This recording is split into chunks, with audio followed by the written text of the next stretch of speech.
صرف ایک ہمیں حدیث ملتی ہے، حضرت عائشہ نے جماعت کروائی ہے صحابیات کے درمیان میں کھڑے ہو کر، لیکن حضرت عائشہ کے بعد کسی نے یہ عمل نہ کسی صحابیہ نے کیا، نہ صحابہ نے، نہ اسلاف نے، نہ تابعین نے، نہ حضرت عائشہ نے دوبارہ کیا.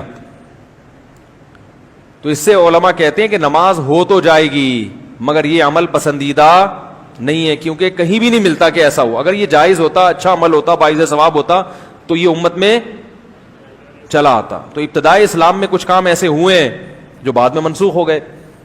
تو حرام ناجائز نہیں کہتے مگر مکروہ تنزیہی ہے، ناپسندیدہ ہے، اس کو پروموٹ نہیں کرنا چاہیے.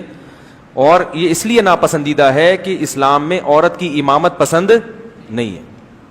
اب کم از کم ویسے تو گھروں میں خواتین مردوں کی امامت کو مانتی نہیں ہیں، تو نماز میں ہی ان کو یہ سبق ملتا ہے کہ بھائی ہمیشہ مرد ہم سے آگے کھڑے ہوں گے، نماز ہم مرد کے پیچھے پڑھیں گے. تو نبی کے دور میں بھی ایسا ہوتا تھا، صحابیات یا تو گھر مسجد میں آ کے نبی کی امامت میں نماز پڑھتی یا گھر میں اخپل طریقے سے نماز پڑھتی تھی، جماعت نہیں کرواتی تھی.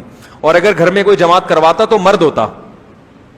تو تراویح میں بھی اس کا اہتمام کرنا چاہیے، مردوں کے پیچھے خواتین نماز پڑھیں، خود جماعت نہ کرائیں، مردوں کی اقتداء میں نماز پڑھیں. بھانجا ہے، بھتیجا ہے، حضرت عائشہ تو یہاں تک کرتی تھی کہ اپنے غلام کو امام بنا کے اس سے رمضان میں قرآن سنتی تھی. حالانکہ غلام تو بالکل ایک خادم ہوتا ہے، لیکن چونکہ مرد ہے تو غلام کا مقام تو کم ہے نا. حضرت عائشہ کا مقام تو ویسے بھی زیادہ ہے کیونکہ وہ ام المومنین ہیں، وہ ماں ہیں اور نبی کی سب سے جو ہے نا چہیتی بیوی ہیں.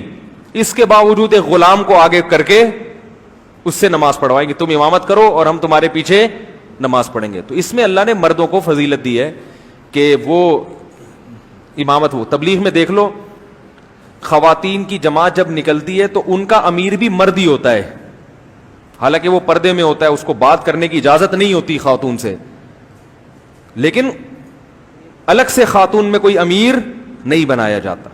تو یہ وہ شریعت کے مزاج کی رعایت کرنے کی وجہ سے. تو اس لیے جو ہے اس میں بھی اس کا خیال کیا کریں کہ جو حافظ خواتین ہیں وہ ویسے ہی دہرا لیں اپنا قرآن، یا اکیلے پڑھیں. تراویح جماعت کرنے کی کیا ضرورت ہے ان کو؟